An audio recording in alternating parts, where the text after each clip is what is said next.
Hello and welcome to Miscellaneous Musings, my informal, mostly unedited pseudo-podcast where I ramble about narrative mediums for as long as I like, sometimes with guests, and always released a week early for my Patreon supporters. This is the first part in what will be a trilogy of Hyouka Miscellaneous Musings about the novels. So this first part is about Volume 4, specifically the ending of Volume 4, and relating it to Episode 22. The next one will be on Volume 5, and the one after that will be on Volume 6. I'm really excited about this. We're coming up on the 1-year anniversary of the conclusion of A Rose-Colored Dissection, my Hyouka analysis series, if you were not aware. And I've been thinking a lot about Hyouka again recently because Hyouka is never far from my mind, so that's not really a stretch. And I've been wanting to read Volume 6, and people have been asking me my thoughts on the volumes forever, so I thought, hey, this is probably the best way to get my thoughts and feelings out about it. Before we get into the topic for this discussion, I want to address a question that I know is forthcoming about my Volume 5 and Volume 6 discussions. That question being, why are you discussing them in Miscellaneous Musings? Why aren't you making a video essay about them? The reason for that is they're books. I'm not going to be treating them like my usual scatterbrain analyses that you get in Miscellaneous Musings, where I got a lot of I got a lot of ahs, I got jumping all over the place, tangents galore. You shouldn't expect that for my Volume 5, Volume 6 discussions. If you want that, you're going to get that here. I promise you on that. But I don't think that they will benefit from a video essay. I'm going to more or less construct an argument. I'm going to have notes. I'm going to have quotes. I'm doing the whole thing. But I don't think there's a visual component that will be interesting because they're books. They're the only thing that I can really show is the text and images from irrelevant things from previous seasons. So I'm going to test it out. I want to do it in this format because I think that is best suited to the discussion.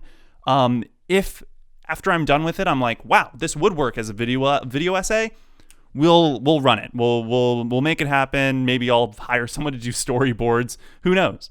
I'll figure it out. But just wanted to make clear that they are going to be in this format because I think that is the best place to place them at this point in time. So with that out of the way, let's talk about the topic for this video, which is the ending of Hyouka episode 22, the fake confession, the pink petals, the beauty of that final track, and how it was adapted from Volume 4's final chapter, The Doll That Took a Detour. I'm really excited to talk about this, but I think we should start with why was I thinking about this? Like, this is so random. That video came out 9 months ago, whatever. So for starters, I get a comment on that video, I'm going to guess, every day. So I always get at least one notification that I have to swipe right on my phone about a promised rose-colored conclusion. And so it's never that far from my thoughts. And I'm currently working on a project where I was thinking about what makes something satisfying, what makes something, come together. And I realized that the thing that I was talking about and the Hyouka finale are kind of opposites, because I feel like in the Hyouka finale, people who are unsatisfied by the conclusion are just missing one critical element. And then I remembered that I had gotten not just one, but like a bunch of comments talking about how they had interpreted the ending a little bit differently. And I'll be focusing on what I think is the best written comment of this bunch, which is that the ending is bittersweet. While I had focused on, the positive outlooks, why we might feel affirmed, having watched this sequence and be like, yes, positive ending, it's actually got a, melancholic side to it, that this conversation affirms that they're going in different directions, that they have different priorities, that they're from different worlds. It's a focus on what could have been as much as what currently is in this moment. Is it spring like Chitanda says, or is it winter like Hotaro seems to feel? It's a great comment. It's one of my favorite on that video. I read it, I acknowledged it, got me thinking about Hyouka in a different way. Love it when that happens. And I want to say that that comment and other comments like it, I view validly. Like, I view that as a valid interpretation of the sequence. I want to make that clear because what I'm about to say is going to make it sound like I don't view that as valid at all.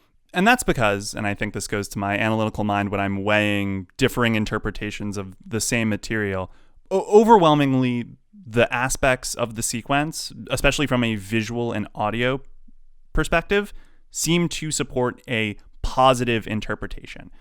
I'm not going to do the whole 13-minute video over again, but just some highlights. The whole sequence is pink. Like, if that's not the definition of rose-colored conclusion, I don't know what is. The score is sweeping. It's beautiful. It's harmonious. The characters are smiling. The whole sequence, to me, from an audio-visual perspective, can't be really read without any melancholy. There's one shot where the crosswalk, the bridge, is under construction, but that just means that it's a temporary delay. Like, even that sequence seems to support that this is something that will eventually happen. So I'm reading these comments, and somewhere in the back of my head, I'm like, where is this opinion coming from? It's not just like one or two comments. It's not a ton, but it's a trend of people, enough that I've noticed it. And I'm just like, where is this coming from? You would have to strip the entire audio-visual language of the sequence because it is so overwhelmingly in favor of the conclusion that I outlined that for you to realize this, you'd have to just be left with the dialogue. That's the only thing you could be left with.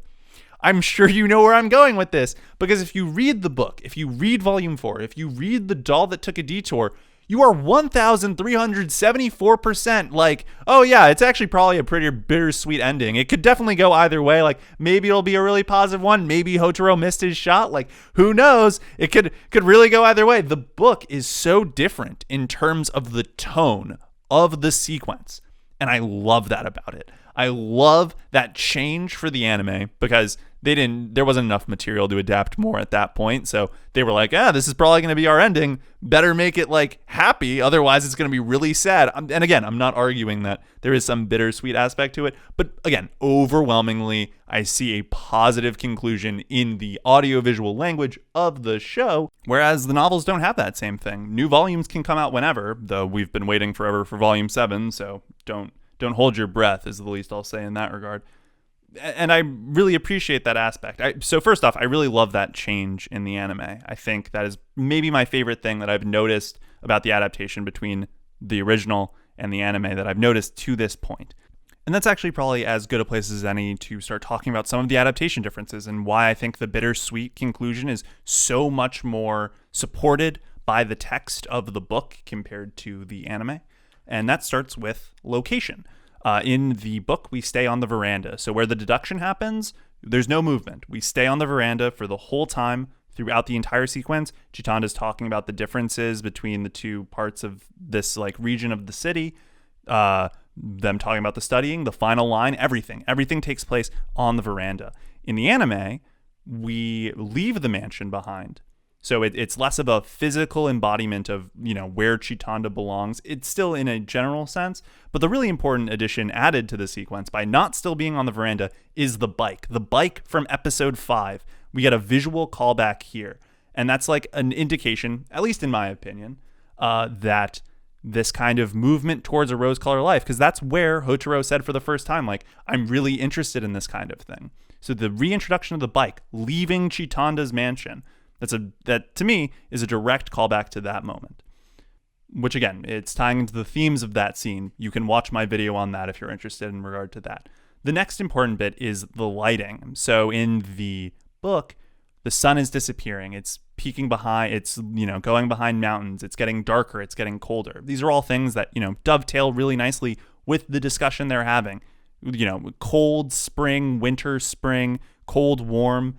These are concepts that are thematic in nature when we're talking about this final sequence in regard to what the direction is. Is this going to be warmer and happier? Is it going to be colder and a missed opportunity? That's kind of the broad strokes of the comparison, just for the sake of this conversation. In the anime, I would argue that it's totally not, it doesn't feel cold. The lighting is super warm. The bright pinks are overpowering any sense of, man, it's feeling chilly. The only thing that we have to work on with the anime in regard to the cold is the sequence before the walk starts and the opening where Hotaro is, is right next to the heater while everyone's getting ready for the walk. So the cold is something that he's thinking about in the book. It's ever present on his mind. And that makes it a lot more real. It makes it feel less thematic, but it also makes it more of a discussion. It makes it feel like it could go either way. It's not, the visuals aren't telling you, oh, it's actually really warm and beautiful and nice. If anything, it's telling you the opposite. It's getting darker. The sun is disappearing the entire time the sequence is ongoing. It's dusk. And that also ties into another thing, which yeah, this is as reachy as I'm gonna get in this probably, but I'll do it anyway just for the laughs. Chitanda at one point sticks her hands into the sky in the book, and Hotaro says that he can see some stars. For me, this is the comparison point here is the petals off the sakura tree, the pink hearts, which are something that you can reach out and grab. Like a rose-colored life is within reach for Hotaro. All he has to do is take a step. The stars, on the other hand, are something unreachable. And I think that speaks both to Chitanda, like, who has this world that she can't escape. She can't escape the mansion, right? She can't escape her house. She'll always come back here. But it's also an unbridgeable gap for Hotaro and her. Like, he is just fundamentally too different. They're going in different directions. They might be out of reach one day. Like, their mutual understanding might be out of reach even now. So that's, also something that I thought about while reading. Also important is the actual ending of the sequence. So, and just the pacing too. So there is no clear delineation between the deduction and what I would call the walk home sequence in the book. It's one continuous conversation. There isn't a scene change that would, indicate that we've moved on topics. It kind of just flows seamlessly into the next bit. And I don't want to say that it's rapid fire, but there aren't a lot of pauses. There aren't a lot of, internal thoughts, internal monologuing on the part of Hotaro. It's all really fast until the very ending, where it gets very slow. But the anime seems, in my opinion, to take more time on the conclusion. So I think the runtime is somewhere around like 4.5 minutes. Books, I'm a fast reader, so I'm not really in the right space to do oh wow, this is the runtime versus the runtime of the book, because that's not a thing. But I will say that the ending of Volume 4 feels like it's quickly paced. Like, the actual prose is quick to get through. There are a lot more pauses in terms of the cinematic language in the show than there are in the book. That being said, the book, when it does take that moment to pause the dialogue, especially at the ending where Hotaro is like, oh, this is what Satoshi was feeling when he broke Mayaka's chocolates. Oh God, I understand now. That hits a lot harder because that's the pause moment in an otherwise rapid fire sequence. Rapid fire is too strong of a word, but it reads fast is what I'm trying to say. Honestly, I don't have much more to add. I just really want to restate how much I appreciate the differences between the two. I think, and again, I want to state that I really love the bittersweet reading of the ending, especially in the book, because again, I think the evidence is a lot more there than it is in the anime. Because I think it empowers the idea that all of our interactions with people are a lot more powerful, even if they're, only temporary. They're not with us for the entirety of our lives.